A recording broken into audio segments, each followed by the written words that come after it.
Hello, everyone. I'm Eric D'Souza, and you are joining me today for another episode of Crime Writers of Canada's podcast, where we discuss all things crime fiction from authors from coast to coast. We are almost finished our journey of speaking to all of the members of Crime Writers of Canada who have been shortlisted for an Awards of Excellence. And joining me today, for me, I'm very happy, my second to last interview, William Watt, who wrote Predators in the Shadows. Hi, William, how are you? I'm well, thank you, Eric, and thank you for the opportunity. Oh, thank you for taking the time. Just so for the record, when I call you Bill, I did ask permission in advance, No, but William is your author name. So, correct. a little bit about William. He's been nominated for Best Unpublished Crime Novel Manuscript, written by an unpublished author, sponsored by ECW Press, with a prize pool of $500.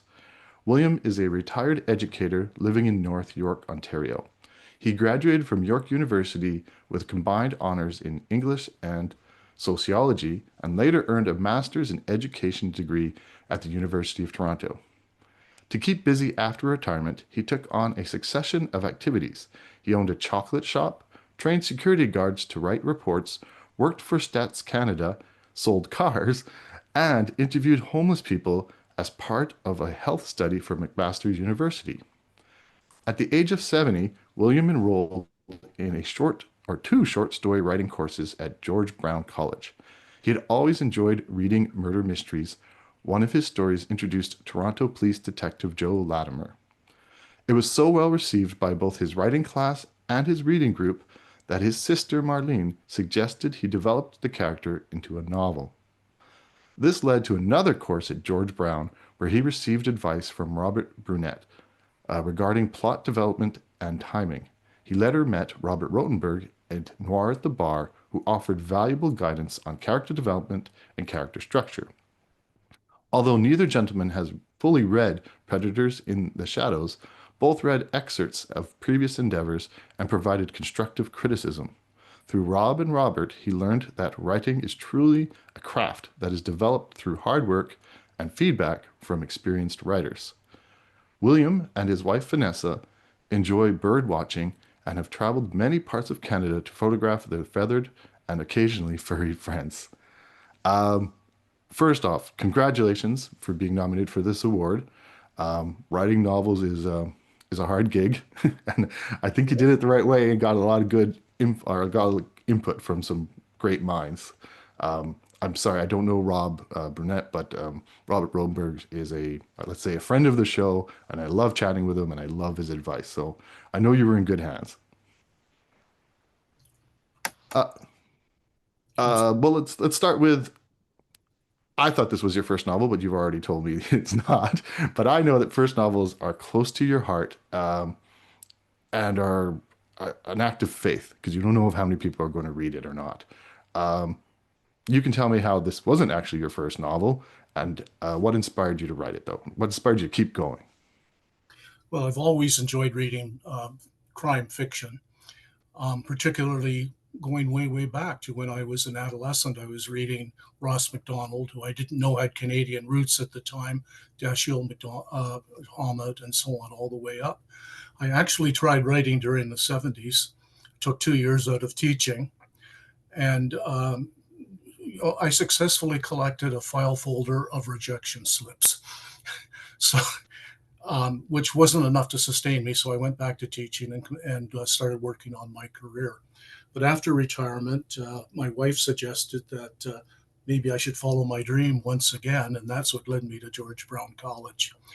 Um, Predators, which I've been nominated for, is not my first novel. My first one was Closing the Circle, which also involved Detective Joseph Latimer. It was also set in Toronto, but it was a failure. So I worked hard on this one, got some advice from people like Rob and Robert, and rewrote it and resubmitted it. And this year, my fingers are crossed. Sorry, you were telling me that this is your third novel, all in the So same series?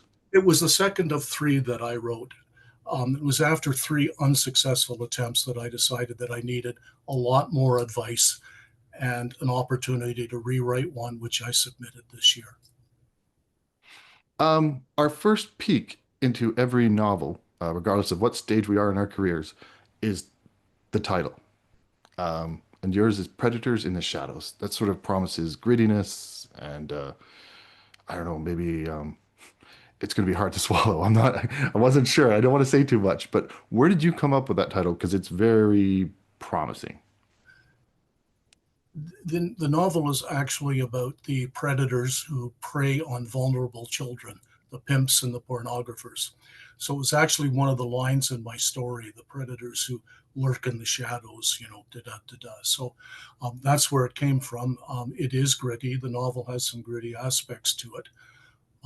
It also has a social aspect to it because it delves into some of the motivations of the children in particular and what happened to them to allow them to be so vulnerable that they were taken advantage of. We're talking about adolescents and teens mostly.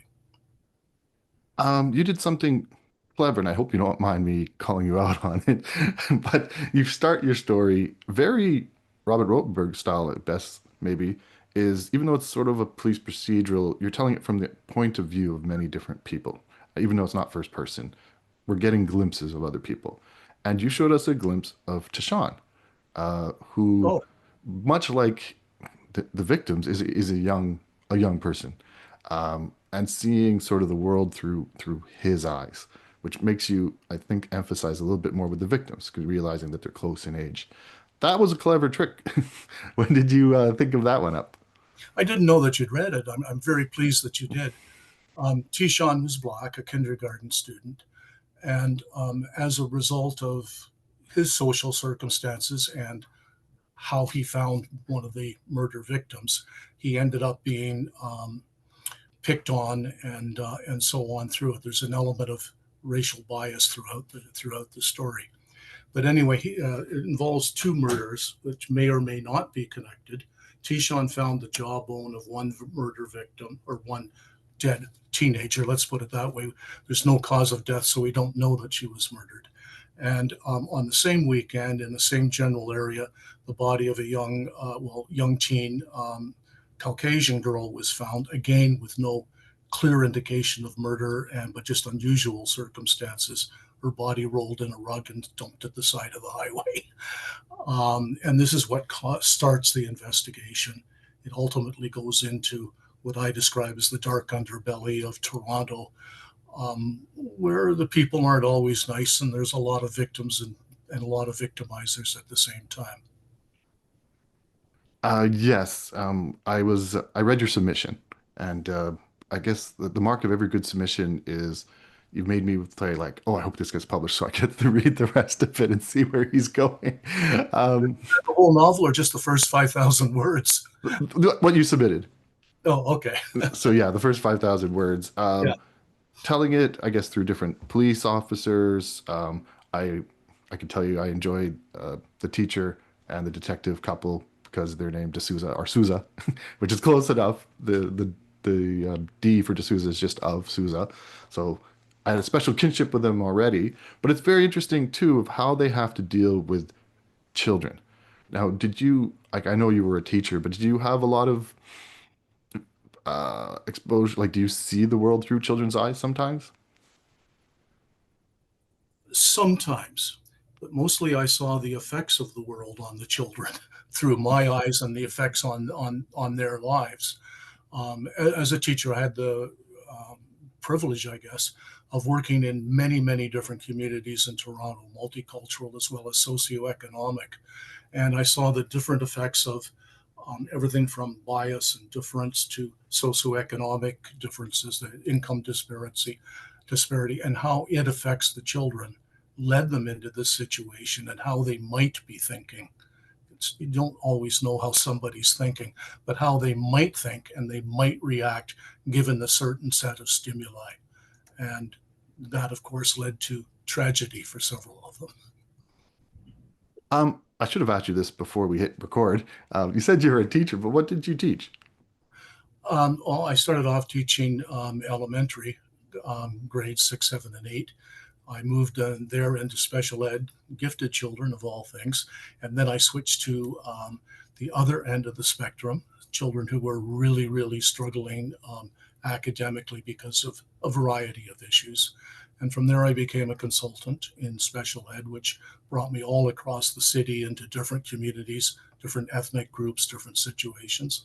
And then I became an administrator, which I didn't really enjoy. I think I'd rather have been working with the kids or working directly with some other way that would affect them in positive ways. A lot of times as authors, we bring our past jobs to our art.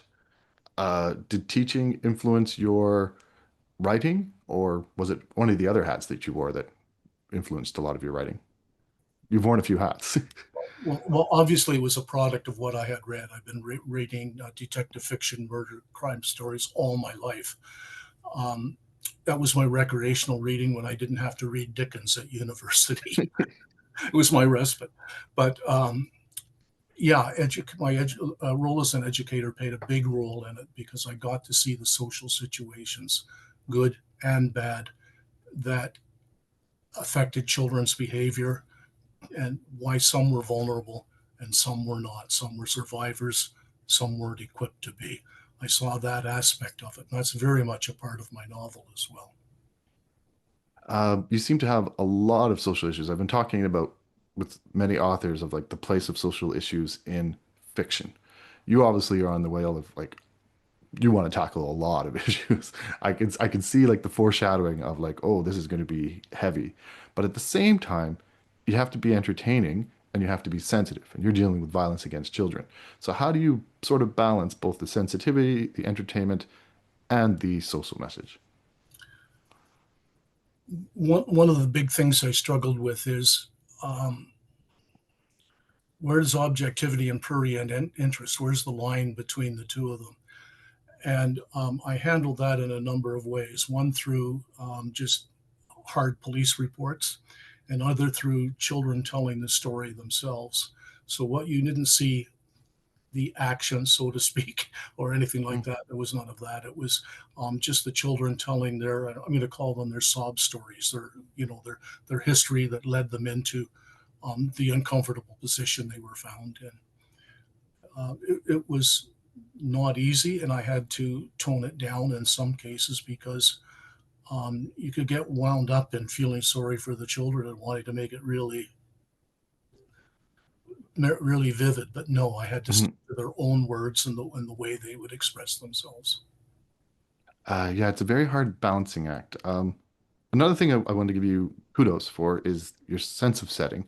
I don't live in Toronto.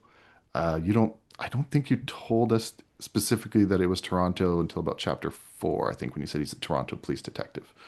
But I kind of knew. So there's a sense of location um, there because I just knew it was Toronto. I don't know how. Um, to some authors, their story can take place in any city. It wouldn't matter. You know, it could be Toronto, Chicago, New York, any big city, because these are problems that happen in any big city. To other authors, the city is a character. Where do you sit on that spectrum? I love this city, and I hope it came through in what I was writing. I grew up in suburbia. A lot of my story takes place in what is now suburbia. The areas where I used to play and camp as a Boy Scout is now part of the Rouge Valley urban, was it National Park or whatever that Trudeau set up. It's a beautiful setting. I'm glad they've been able to preserve it.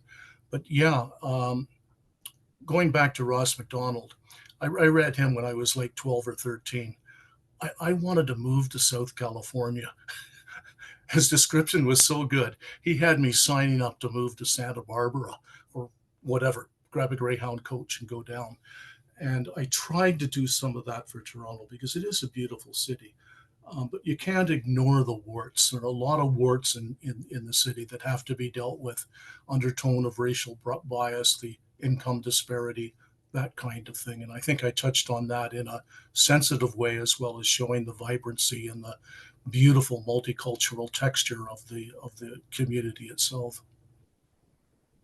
From what I've read, I would agree with you. there's a very strong sense of diversity in the Yes. story, and I think that properly portrays Toronto. Maybe that's the one difference that it maybe a Canadian city shows to an American city is, I guess, the way we look at diversity. Was tackling diversity an important subject for you?